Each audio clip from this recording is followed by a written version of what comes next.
हमारे जीवन में ऐसा सामर्थ्य होना चाहिए कि हम दूसरों को मदद कर सके।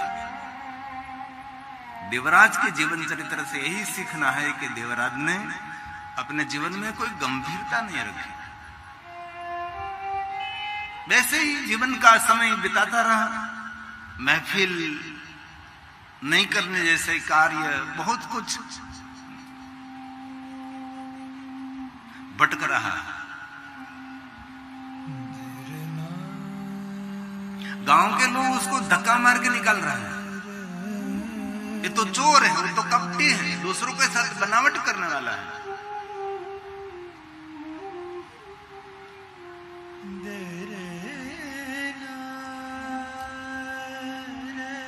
और किरातों के नगर से त्राहिमाम होकर किरात नगर से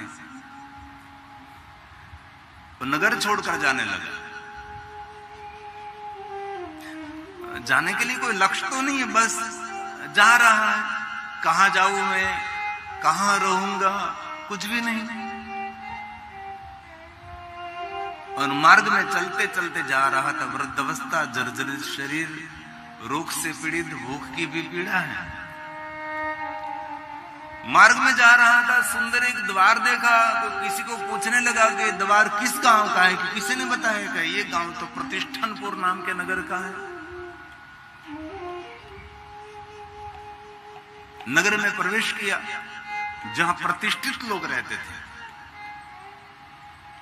नगर में प्रवेश किया, नगर के नजदीक गया तो सुंदर एक मंदिर देखा तो किसी को पूछने लगा कि ये मंदिर किस भगवान का है। किसी ने कहा कि ये मंदिर नहीं है, ये शिवालय है। कभी कभी हमारे जीवन में वैसे प्रश्न होते हैं कि मंदिर और शिवालय, और हम सभी जानते हैं कि जहां देवताओं की प्रतिमा स्थापित की है उसको मंदिर कहते हैं, और जहां भगवान महादेव का शिवलिंग हम स्थापित करते हैं उनको शिवालय कहते हैं। आलयम सर्वदेवानां तस्मालिंगम उच्यते, उसको शिवालय कहा जाता है। और भारत देश के लिए हमारे लिए गौरव है कि भारत देश के अंदर कोई गांव ऐसा नहीं, कोई शहर भी ऐसा नहीं, एक छोटा सा कस्बा भी कहीं ऐसा आपको नहीं मिलेगा कि जहां भगवान शिव जी का शिवालय नहीं। हर गांव में शिवालय है, हर तीर्थों में शिव जी विराजते हैं। और देवराज के मन में ऐसा भाव हुआ कि मेरा जीवन पूरा बीत गया, न देवालय गया, न जिनालय गया, न कभी शिवालय गया। बहुत लोग ऐसे हमने देखे सचिवालय जाते हैं लेकिन शिवालय नहीं जाते, वहां तो जाना पड़ता है उनको। कभी देव मंदिर में नहीं गया, कभी देवी मंदिर नहीं गया, पूरा जीवन मेरा निकल गया। इसलिए खाने पीने की इच्छा से, जब उसको पता था कि शिवालय है तो प्रसाद के रूप में कुछ मिल जाएगा, कुछ न कुछ मुझे मिलेगा। भूख तो बहुत लगी थी, तो पास पहुंचा और वहां भगवान की कथा हो रही थी।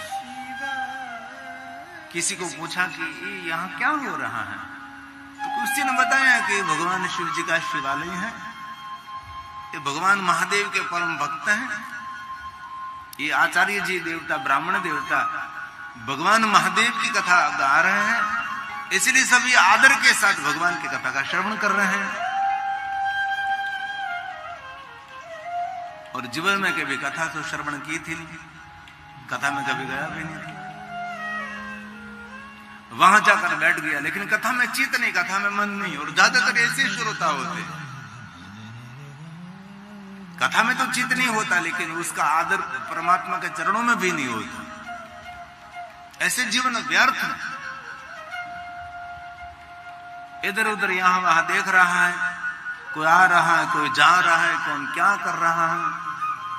और कथा में से भांति भांति के श्रोता रहते हैं, अलग अलग अलग प्रकार के मानसिकता से। लेकिन वृद्धावस्था थी उनकी, शरीर जर्जरित हो चुका था। जहां कथा हो रही थी वहां उनकी श्वास की गति धीरे धीरे रुकने लगी। बुढ़ा था, बेवरुद्ध था, थका हुआ था देवराज,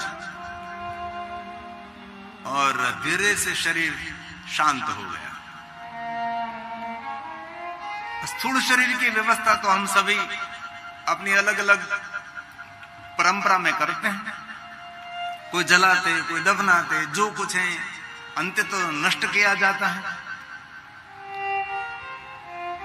लेकिन हमारी जो सूक्ष्म अवस्था होती है, जिनको आत्मा कहते हैं हम, जिनको जीवात्मा कहते हैं, उनकी व्यवस्था तो हमारे कर्मों का अनुसार रहते हैं। तो देवराज ने तो अपने जीवन में एक भी सही कर्म नहीं किया था, पूरा जीवन उसने कुकर्म किए थे। दूर दूर तक उसने कोई सत्कर्म और सत्कर्म करने का भाव भी प्रकट नहीं किया था।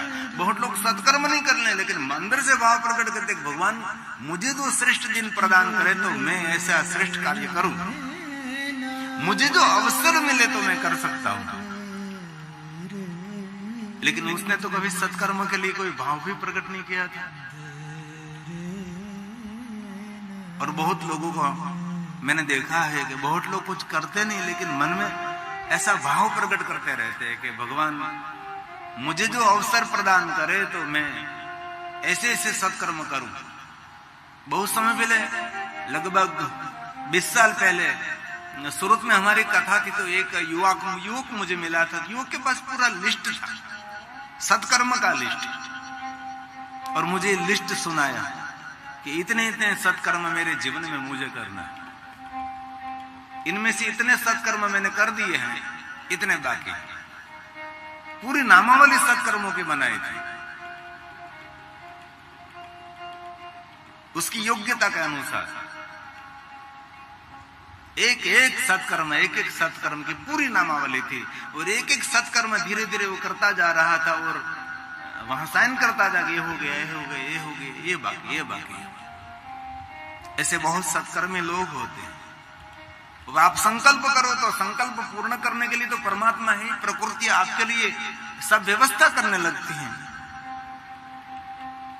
प्रकृति बोलती नहीं, लेकिन हमारे लिए सब कुछ कर सकती है। संकल्प सिद्धि चाहिए, शिव संकल्प, आपके मन में दृढ़ संकल्प होना चाहिए तो सब कुछ हो सकता है। मन की दृढ़ता होनी चाहिए, आप बहुत कुछ कर सकते हैं, ऐसा भाव होना चाहिए। लेकिन इस देवराज ने तो पूरा जीवन बीत गया, कभी मन में ऐसा भाव भी नहीं प्रकट किया था कि मैं कभी यज्ञ करूं, कभी पूजा करूं, कभी अर्चन करूं, कभी दर्शन करूं, कभी तीर्थ यात्रा करूं, कभी विशेष प्रकार से कोई अनुष्ठान करूं, कोई उपासना करूं, कभी नहीं। पशु जैसा जीवन, कोई जीवन का कोई लक्ष्य ही नहीं। लक्ष्यहीन जीवन जंगल में भटकने के समान रहता है। जीवन का कोई उद्देश्य होना चाहिए, जीवन का कोई लक्ष्य होना चाहिए। मुझे जीवन में बस इतना मुझे करना है, यहां तक मुझे पहुंचना है, यहां मेरा ठहराव है, बस यहां जाकर मुझे रुकना है। उनके जीवन में तो कुछ था ही नहीं, एक भी सत्कर्म नहीं किए थे तो यमराजा के दूत ही आए गए और देवराज को पकड़ा तो सही, लेकिन पकड़कर कहने लगे कि तुझे ब्राह्मण कुल में जन्म मिला ये तो ठीक, लेकिन तुझे मनुष्य योनि में जन्म मिला, इतना तो सोच। पूरा जीवन तेरा बीत गया, इतनी लंबी यात्रा तेरी पूरी होगी, तूने कुछ भी श्रेष्ठ कार्य नहीं किया, कुछ भी नहीं किया, पूरा जीवन तूने बिता दिया। पता नहीं तेरे लिए यमराजा क्या क्या आज्ञा करेंगे और तुझे कितने प्रकार के दंड देना पड़ेगा और नरक की यातना भोगनी पड़ेगी। ले जाने की तैयारी कर रहे थे, तब भगवान महादेव जी को नेत्र खुले और उसके गणों के सामने देखा और महादेव ने कहा धीरे से, गणों मान सम्मान के साथ इस देवराज को यहां कैलाश में उपस्थित करो मेरे सामने। भगवान शिव जी की आज्ञा हुई, वहां कोई प्रश्नोत्तर नहीं होती, वहां तो आज्ञा का पालन ही करना पड़ता है। क्यों क्या नहीं होता। कभी कभी अपने पढ़े लिखे माता पिता और श्रेष्ठ आचार्य सदगुरु कोई आज्ञा करते, इसमें क्यों नहीं होता, क्यों करूं क्या करूं, नहीं कभी नहीं, बस इसका पालन नहीं करना है, इनमें हमारा हित तो होता है।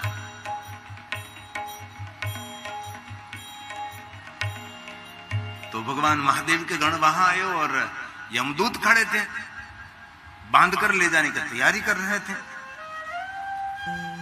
भगवान महादेव के गणों ने कहा कि दूतों, भगवान शिव जी की आज्ञा है। सभी दूतों ने देखा तो सभी गण भगवान शिव जैसे ही दिखाई देते थे। सबके भाल में भस्म के त्रिपुंड थे, सबने मृग चर्म धारण कर रखा था, सुंदर सुंदर जटा थी, त्रिशूल हाथ में था। क्योंकि जितने महादेव के गण शिव जैसे ही उसका गणवेश है।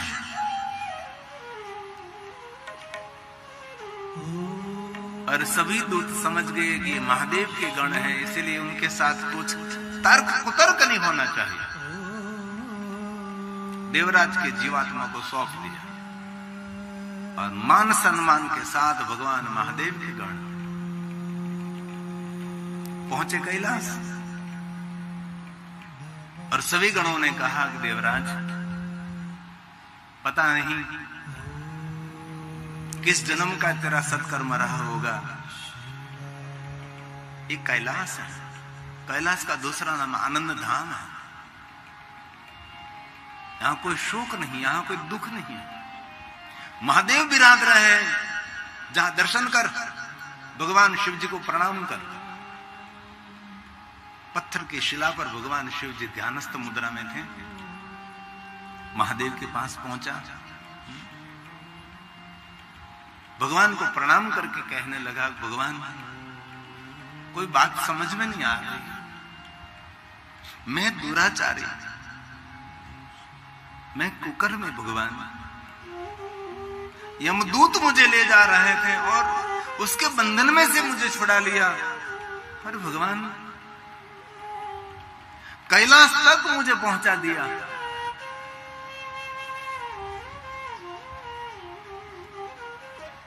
किस जन्म का ये सत्कर्म है,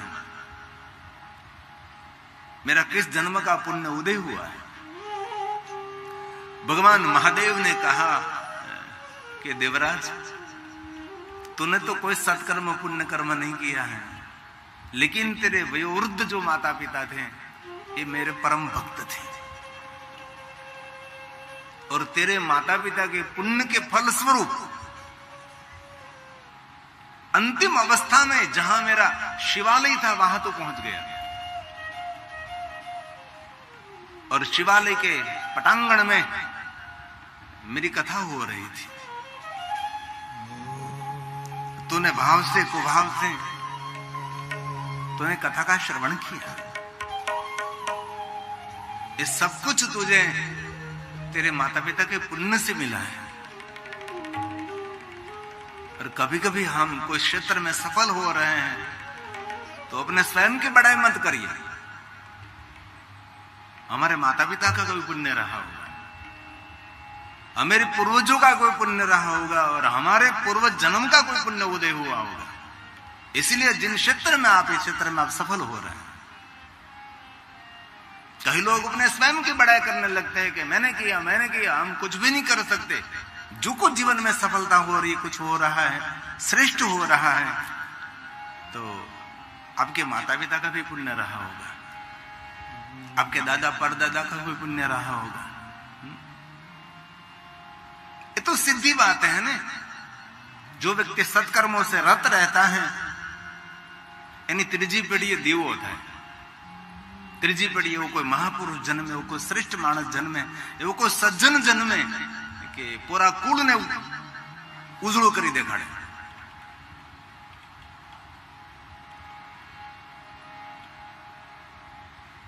जे मानस ने नीति प्रमाणिकता थी પોતાનું જીવન વ્યતીત કરે અને ભગવાનના ભજન કરતા સત્કર્મોનો ખજાનો એકત્ર કરે, તો उसकी तीसरी पेटी में दीप प्रज्वलित होता है।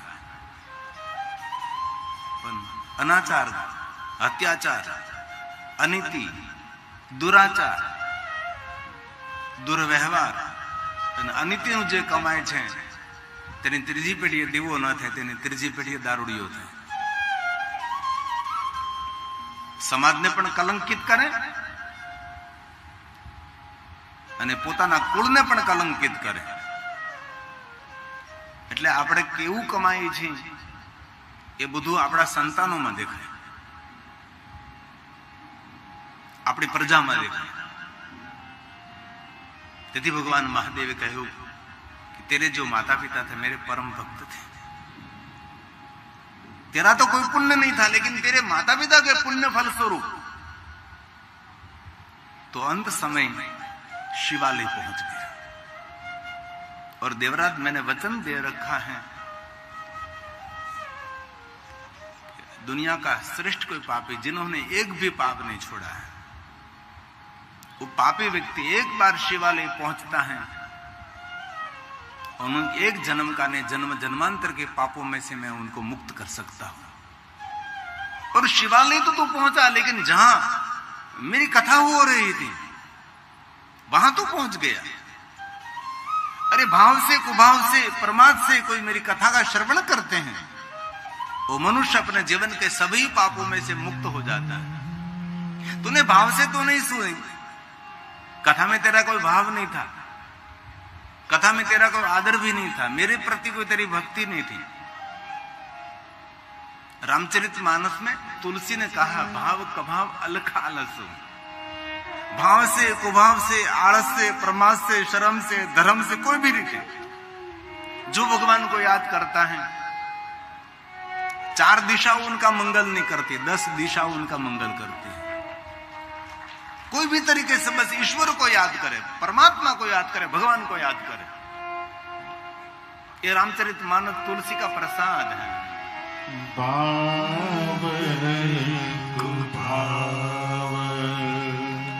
कितनी सुंदर बात है. ऐसा क्या कहा था भाई, भाव से करो तो भाव पार हो सकता हूं, लेकिन कभी भाव से नहीं हो सकता. अग्नि को आप जानबूझकर स्पर्श करो तो भी अग्नि तो दाह लगाने वाली है. ऐसे अनजाने में भी अग्नि को तो भी दाह तो लगाने वाले हैं. इसलिए ईश्वर का नाम आप कोई भी तरीके से लो, ईश्वर का नाम सर्व मंगल करता है. ये तुलसी का प्रमाण है.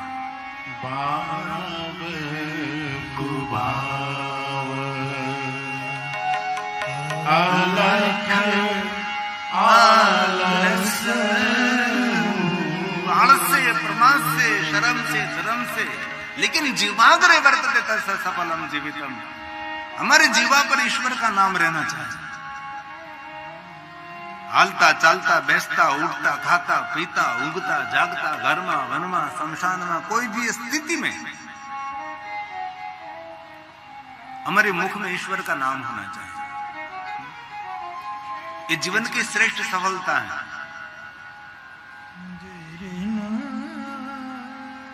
ये धीरे धीरे हो सकता है, बाद में तो आपको प्रयास भी नहीं करना पड़ेगा. वैसे ईश्वर का नाम ऐसे शुरू रहेगा. अब ऐसे रटते रहोगे. पहले शुरुआत में तो ध्यान रखना पड़ता है, सावधानी रखनी पड़ती है. बाद में धीरे धीरे आदत मन की हो जाती है. ईश्वर का निरंतर स्मरण शुरू रहता है.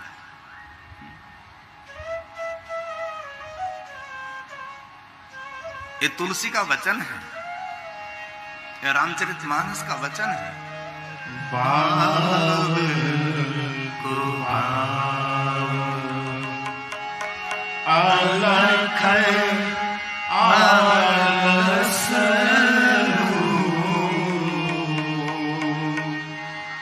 नाम जपत मंडल दिसि दस नाम जपत मंगल दिसि तो इतना तो जरूर हम समझ सकते हैं, 10 दिशा हमारा मंगल करता है, मंगल करती हैं, तो दुनिया में हमारा अमंगल कौन कर सकेगा? कोई नहीं। लेकिन शर्त है, जय घट भीतर दीपक राम का, ते घट भीतर तिमिर न होए।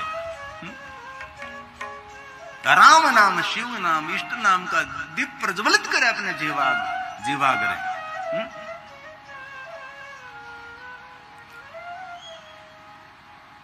भगवान महादेव ने कहा है, देवराज मैं तुझे कुछ देने का कुछ न कुछ वरदान दे रहा। पहले तो तेरे मन में जो इच्छा है तो मांग सकता है। तब देवराज ने कहा, भगवान ये तो मेरे माता पिता का पुण्य था, इसीलिए मुझे अंत समय शिवालय, ये आपकी कथा जहां हो रही थी वहां मैं पहुंचा। मेरा तो कोई सत्कर्म, मेरा तो कोई पुण्य कर्म नहीं भगवान। मेरे माता पिता श्रेष्ठ थे, इसीलिए मेरा उद्धार हो रहा है। प्रभु आपके पास वरदान मांगने के लिए मेरा कोई अधिकार नहीं, लेकिन भगवान की विनंती मैं करता हूं, इस जीवात्मा को मुक्त कर दीजिए। अब मुझे जन्म नहीं लेना है, मैं आपके पास मुक्ति की अर्ज करता हूं।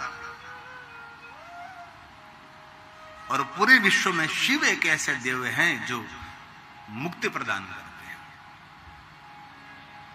महादेव का नाम भी मुक्तेश्वर महादेव है, तो सर्व जीवात्मा को मुक्त कर देते हैं, स्वतंत्रता प्रदान करते हैं। ये शिव है। इसलिए कोई जीव मुक्त होना चाहते हैं तो भगवान महादेव का तो भजन करना ही पड़ेगा, शिव जी का तो आराधन करना ही पड़ेगा। महादेव जी मुक्ति का द्वार है। शिव के बिना कौन मुक्ति प्रदान कर सकता है? कोई नहीं।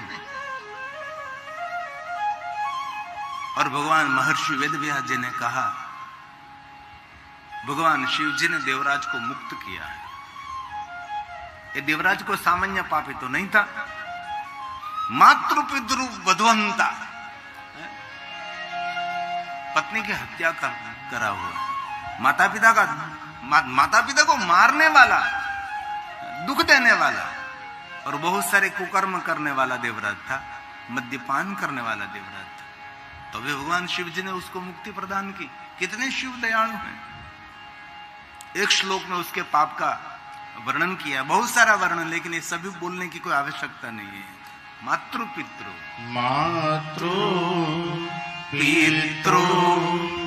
वधू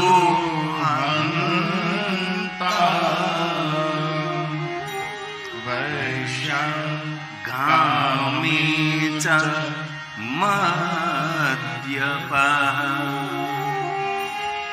देवराजो द्विजस्तत्र गत्वा मुक्तो भवति। एक क्षण में देवराज मुक्ति को प्राप्त हुआ। कितनी सुंदर बात है। सुत पुराण जी ने प्रयाग तीर्थ में कहा कि महात्माओं, भगवान शिव जी ने इस देवराज को मुक्ति प्रदान की। सभी महात्माओं ने कहा कि अरे सुत पुराण जी, ऐसा दुराचारी, ऐसा पापी। और ऐसे ही उसने कथा श्रवण की और भगवान शिव जी के शिवालय पहुंच गए और जीवात्मा मुक्त हो गया।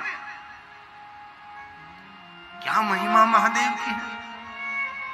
प्रयाग तीर्थ में सभी ऋषि बोल उठे कि ए महाभाग्यवान सुत पुराण जी,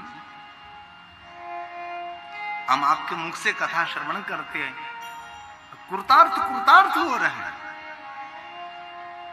कितनी सुंदर आपके मुख से हमने कथा श्रवण की। शिव महापड़ ग्रंथ ऐसे ही सुन लिया थोड़ी देर के लिए, तो भी ये जीवात्मा मुक्त हो गया। जो भाव और भक्ति और श्रद्धा के साथ जो श्रवण करते हैं उनका तो कितना मंगल होगा। कथा श्रवण करते करते सभी ऋषियों ने सुत पुराण के प्रति भाव प्रकट किया। यदा करणे मात्रा शिवलोकम व्रजेन्यः। जिनके कान में भगवान महादेव के कथा के शब्द पढ़ते हैं वो मनुष्य भगवान महादेव के लोक के अधिकारी बनते हैं। ये महादेव की महिमा है।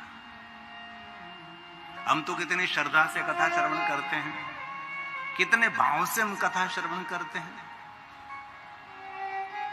और शिव जी का पूरा दरबार ये भाव से भरा हुआ दरबार है। जितना महादेव के प्रति हमारा भाव दृढ़ रहेगा, हम जल्दी भव पार हो सकते हैं। सूत पुराण ने प्रयाग तीर्थ में कहा, महात्माओं, बहुत कम शब्दों में, बहुत थोड़े शब्दों में मैंने आपको शिव महापुराण ग्रंथ की एक महात्मय कथा कहने का प्रयास किया। और ये महात्मय कथा जो कोई श्रवण करते हैं, उन मनुष्य को शिव महापुराण ग्रंथ श्रवण करने का फल मिलता है। और महात्म्य कथा गाना चाहिए। हम कभी कभी नहीं गाते, कभी कभी महात्मा कथा छोड़ देते, क्योंकि रोज एक ही कथा करनी है, तो कभी कभी कथा को प्रणाम कर लेते और आगे निकल जाते हैं। ऐसी सुंदर महात्म्य कथा है। बाद में एक दूसरी महात्म्य कथा है, लेकिन इस कथा का प्रारंभ करें इससे पहले 1-2 मिनट के लिए मंगल भवन अमंगलहारी उमा सहित जय जपत पुरा, उनको कंठस्थ करना है, मुख पाठ करना है। एक बार बोलने के बाद 3 बार भगवान नारायण को याद करना है। सुबह में उठते समय, रात को सोते समय, घर से बाहर निकलते समय, दुकान खोलते समय, ऑफिस खोलते समय, यात्रा के प्रारंभ करते समय। और बहुत सारे शिव भक्तों को ये कंठस्थ रहता है, बहुत सरल है। उमा के साथ महादेव जिनको याद करते, श्री हरि भगवान विष्णु जी हमारा मंगल करें, ऐसा सुंदर भाव प्रकट किया है। तो आशा रखता हूं आपका मौन खुले और आपकी सुंदर ध्वनि वायुमंडल में थोड़ी मिश्रित हो जाए, और हम सब साथ में गाएंगे और साथ में बोलने का प्रयास भी करेंगे।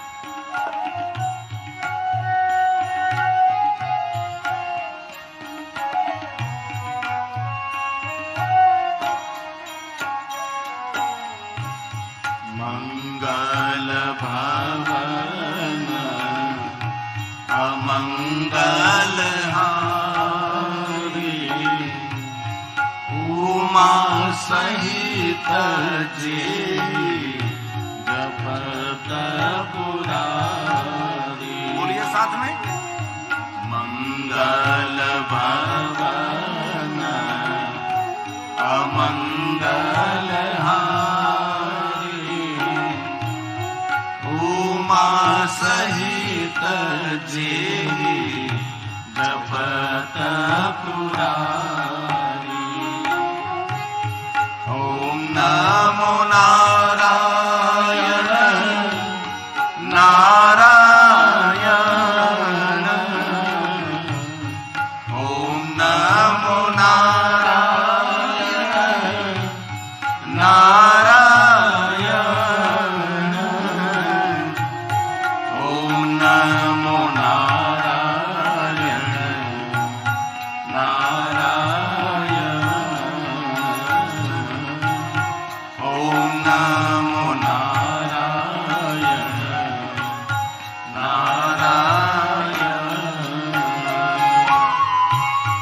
ओम नमो नारायण नारायण, ओम नमो नारायण नारायण,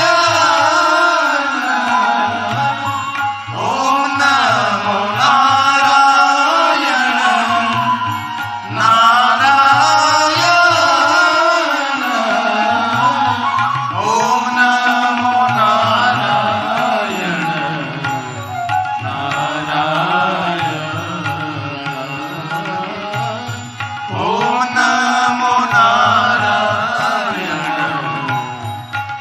नारायण, ओम नमो नारायण नारायण, ओम नमो नारायण नारायण।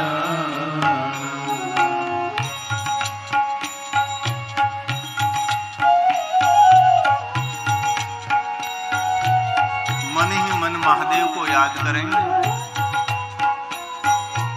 महादेव महादेव महादेव, जो निरंतर महादेव को याद करते हैं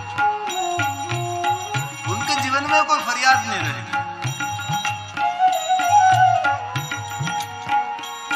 इसलिए हालता चालता बैसता उठता खाता पीता ऊँघता जागता निरंतर भगवान शिव को याद कर। मैं शिव महापुराण कथा करता हूँ, इसलिए मैं निरंतर बोलता रहूंगा महादेव को याद करें, शिव को याद करें। ऐसा आपको नहीं समझना कि और देवताओं का मैं खंडन कर रहा हूं। आपको जो योग्य लगे, माता जी, राम कृष्ण, जो आपको योग्य लगे। अंततः सभी देवता सूर्य की किरण है, सूर्य एक है, अगणित उनकी किरण है, सभी प्रकाशित हैं। इसलिए राम को कृष्ण को सब मार्ग तो एक है।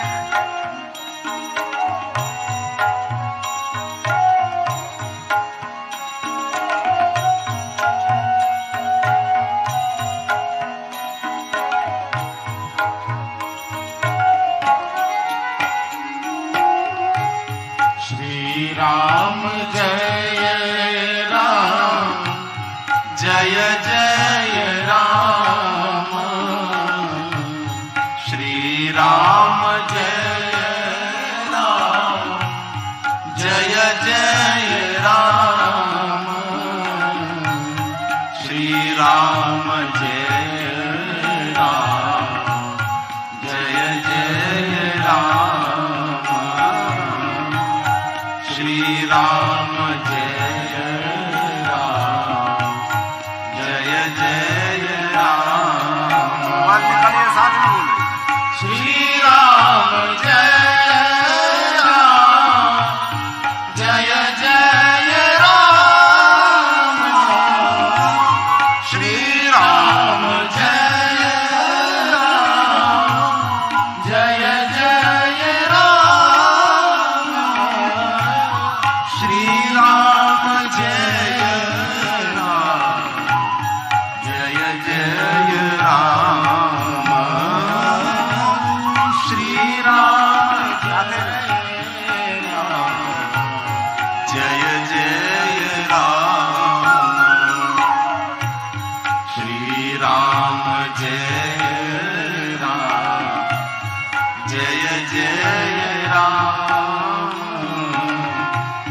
श्री राम जय राम, जय जय राम। हे महादेव, हे महादेव, हे महादेव।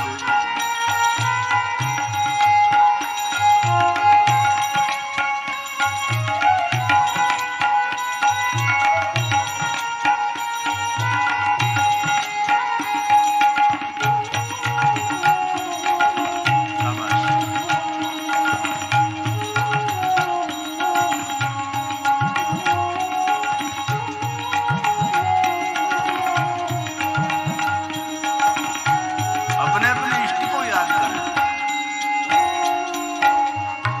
ऐसी कोई संकुचितता नहीं, आप शिव जी को याद करें।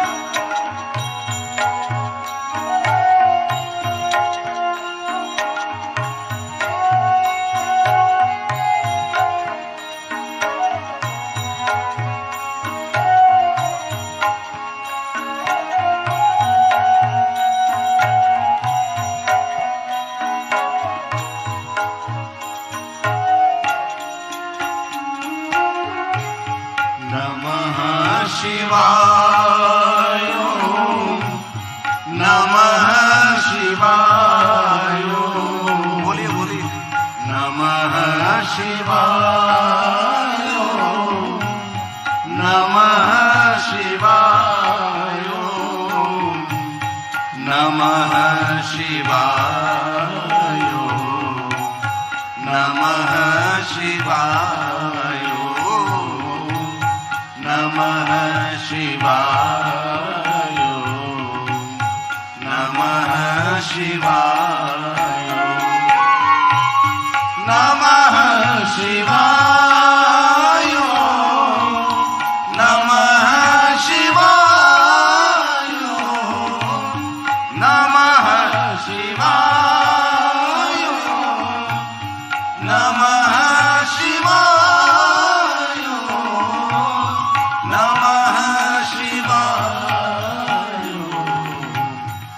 नमः शिवाय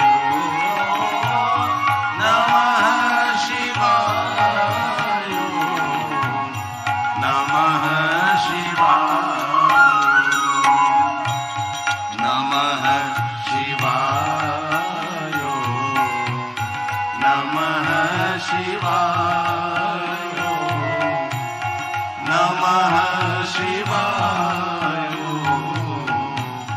नमः शिवाय नमः शिवाय नमः शिवाय नमः शिवाय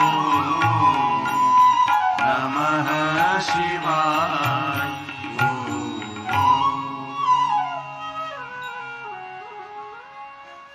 समुद्र निकटे देशों ग्रामो बाष्कल संगनक। सुंदर कथा है। समुद्र के निकट पर एक सुंदर देश था। इस देश के अंदर एक बाष्कल नाम का एक नगर था, लेकिन वसंत यत्र पापिष्ठा, इस नगर में पापिष्ट लोग रहते थे। कोई प्रतिष्ठित नहीं थे, कोई कर्मनिष्ठ थे, सभी पापी लोग रह रहे। वेद धर्मो जिता जना, वेद धर्मों से विमुख जीवन जीने वाले लोग इस नगर में रहते थे। समुद्र के तट पर था, इसलिए सभी लोग दरियाई जीव जंतु खाते थे। और ज्यादातर हमने देखे समुद्र के नगर पर बहुत सारे गांव होते हैं, समुद्र के तट पर, तो वो लोग ऐसा ही खाते हैं, उसका आहार ही ऐसा होता है।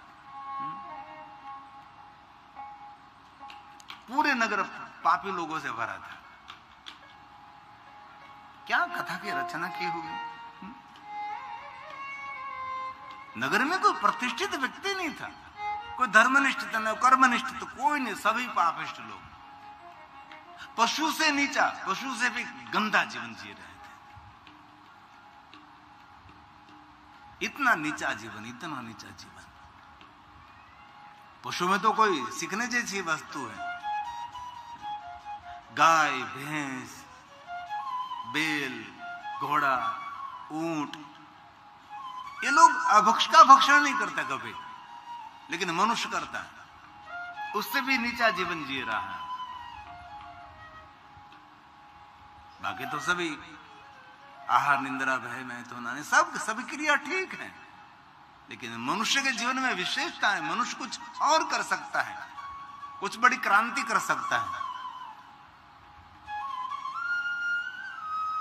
लेकिन नगर में जो लोग रहते थे, उनके जीवन में कुछ भी, कोई तथ्य नहीं था। लेकिन विशेष प्रकार की बात यह है, इस नगर में एक विदुन नाम का ब्राह्मण रहते थे, जिनका मन संचल था, संचला रहते थे।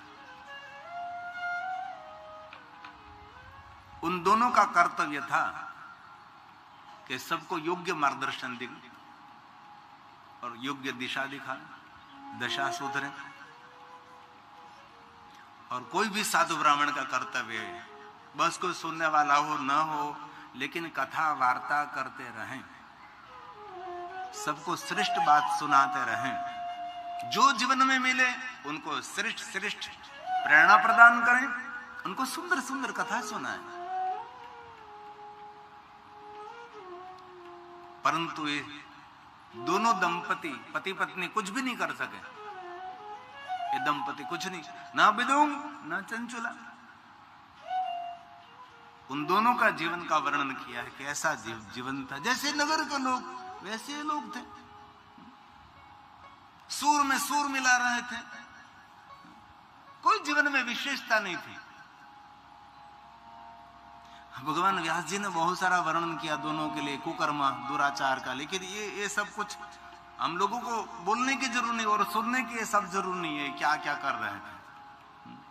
हमारे शास्त्रों में ऐसा बहुत वर्णन है, किस प्रकार का पाप करते थे, क्या क्या उसका जीवन था, कैसा दुराचार था, ऐसा बहुत कुछ। लेकिन समय बीत रहा था, समय का दूसरा नाम जीवन है। पता भी नहीं लगता कब वयोवृद्ध हम हो जाएंगे। इसलिए जो लोग अपने जीवन को गहराई से, गंभीरता से समझने का प्रयास नहीं करते, वो लोग बाद में बहुत पछताते थे। उसके जीवन में दुख के सिवा कुछ भी नहीं रहता। इसलिए बार बार हम कहते हैं जीवन का एक एक क्षण, एक एक पल बहुत मूल्यवान है। उसका और कोई मूल्य नहीं करेंगे, आप स्वयं को मूल्य करना है आपके जीवन का।